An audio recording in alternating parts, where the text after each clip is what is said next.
y'all, I'm Elisa, the Scrappy Wife behind ScrappyWife.com, and today I have a traveler's notebook process video for you. You can see this is a slightly larger than average traveler's notebook. I think it's about 5 inches across and probably still around 8 inches tall. And this one is from Felicity Jane. I think I got it last fall. And today I'm going to use all Felicity Jane products. I have a bunch in my stash, and so I'm excited to document, to do some really simple pages. This traveler's notebook is going to be about all things fall, things I love about the fall, and that's what we're going to jump into today. I will link Felicity Jane down below. Like I said, everything I'm using is kind of older stuff, so I'm not sure if it's available, but I love Felicity Jane. I was a subscriber for a long time and really enjoyed their products, and then just had to stop the subscription because I had too much product coming in for sure. So I will put you guys on fast forward. Let's go. Okay, so whenever you are changing up sizes of memory documenting, it can take a little bit to kind of just get used to a new size. And that's what the deal was with this particular project for me. This is a slightly larger album than my traveler's notebook, just a little bit, but the spacing is a little bit different. And I'm wanting to go for a different feel. It's going to remain really simple. It's not necessarily chronological. It's just going to be filled with things I love about the fall. So fall activities, fall decorations I love, probably pieces about the weather, about coffee, about my favorite fall foods. There's, a lot of things. The fall is my favorite season for sure. And so I thought it would be fun to have a whole album that was just kind of dedicated to that. So I have it trimmed down this kind of dark maroonish orange color with the scallops showing, and then I'm going to use this stamp and add some black and white floral pieces or these leaves that'll be popping up from behind where the paper is. So I only have one of this black and white piece that I really liked, so I got a little bit of water on the page, so I'll just move this over. But I got a little bit of water, so that's fine. I only have one of these black and white that was open. The rest of them were very filled in, and I wanted it to have a light feeling, so I just went with that one stamp, and I decided I'll just keep going with that. I did decide that I wanted to trim out that scalloped edge so that the flowers were coming from behind the scallop. I just liked that look better, and then we'll add a few more stamps at the top to fill in this area. I'm trying to change up the angles just to keep it fresh, and then they'll all be popping out from that particular card.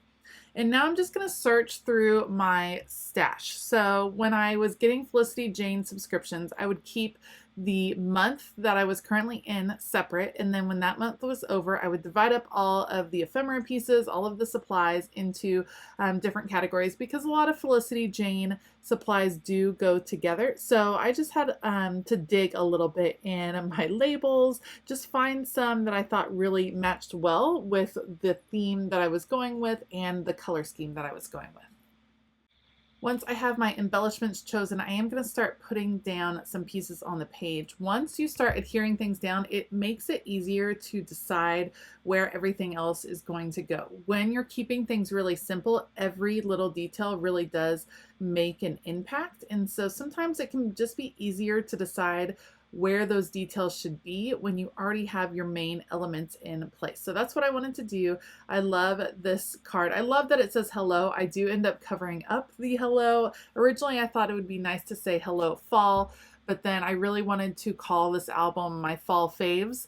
And so I'll end up covering it up here in a bit as I start to adhere pieces down. And I have a lot of these tabs. So I used to think that I would use all these tabs in my Bible journaling when I was getting them from Felicity Jane, but then I a little bit fell out of love with using tabs in my Bible journaling. So now I have a bunch of them, and I think it'll be fun to use them in my memory documenting. So I'm going to try, I'm going to kind of challenge myself to use up some of these tabs in my memory documenting. And you can see I found this gray label that's really nice and simple, and it's going to cover up the word hello, which is a little bit sad because I did like that word right there, but I think Fall Faves is going to be more descriptive as far as what is going on in this particular album. And then I love the little trail of hearts kind of going up, breaking up that center line just a little bit. So all of these are in place. That's all the embellishments I'm going to do for this time. And then I have some Kelly Perky Tile Alpha stickers from forever ago, and I will use those to spell out fall faves because that is what is going to fit on here. And 2021, and adding a little apostrophe right here, and it's ready to go. So my title page is done. Now time to document inside the book. Probably the first thing my family does every fall is go apple picking. That kind of signals to me the beginning of fall. We tend to go before it's super cool outside, so sometimes it's still a little warm. On this particular day, it happened to be absolutely beautiful. So I have a few pictures of our most recent apple picking trip, and I originally wanted them in a strip across the middle of the page, and I had this grand plan. And then this is an example of I should have measured twice and cut once, because I certainly ended up cutting a piece of my decorative paper incorrectly. Not these two pieces, it's this one. I wanted this beautiful goldenrod color. I thought it was absolutely gorgeous, and I cut this one correctly, and my thought was that that would go across both pages, uniting the two pages together, and then all of the photos would live on those pages. So that would go there. The different patterns would go on each page. They don't fill up the entire page because, again, I'm trying to make this one a little bit more sparse, I guess. So I think the space is nice. The white space is nice around the edges, but having the pattern paper kind of brings your focus to the middle. And then the plan was to divide this in half and then have my two sides. But you guys, I mismeasured. These pages are 5 3/4. I thought they were 5 1/4. And now you can see that I'm like, oh no, I'm remeasuring. I did it wrong. So do I shift them over? I don't have any more of this paper. This is me coming up with plan B. And that happens more times than I'd like to admit, but I think most crafters understand that just happens, and we have to roll with it because we don't want to waste supplies, and it can be frustrating, but it's also a nice creative challenge when you have to kind of take a different direction. So that's the plan. I am still going to use this gorgeous colored paper because I love it. So instead of it stretching across both pages, there will be a break between the two pages, but the color still brings the pages together because it's the same color, and it still serves the purpose of setting off my photos, kind of blocking them off. It's kind of an untraditional way to mat photos. So instead of matting them individually, I'm just going to mat them together on this particular colored paper. So I'll have my husband and one of my boys, and then me and my other son right there, and then my daughter and myself right there. So everyone's represented. I ended up not using the family picture. It just didn't fit right. So those are the 3 pictures I will document, and it's all going to work out in the end. You can go past a mistake. It happens all the time. You just got to work with it. Going with the flow of creativity is something that I've really had to embrace over the years. And once I started to embrace it, then it really helped me enjoy creating even more. All right, so I'm looking for a journaling card, and I like this one that says today's win because I'm just going to list the things that I love about apple picking. So it has that gorgeous maroon, and then I have this little element, this little paper embellishment that matches the pattern that I put on the left side. So I'll be able to kind of bring that pattern over to the right side.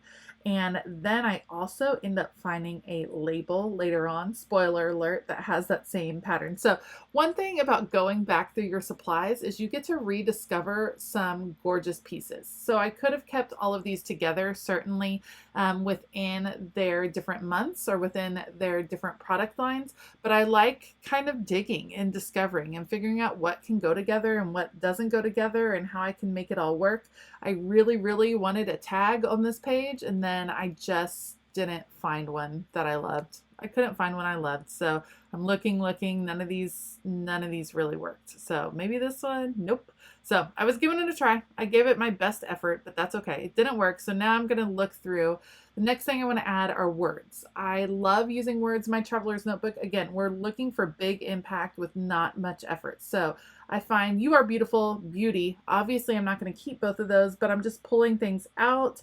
That one says the good stuff, perfect. And I'm looking for tones that match the tones I have going on. That one says thankful for you, but also just words and feelings that kind of go with what's happening. And there is yet another tab that I'm able to use, and that one says together.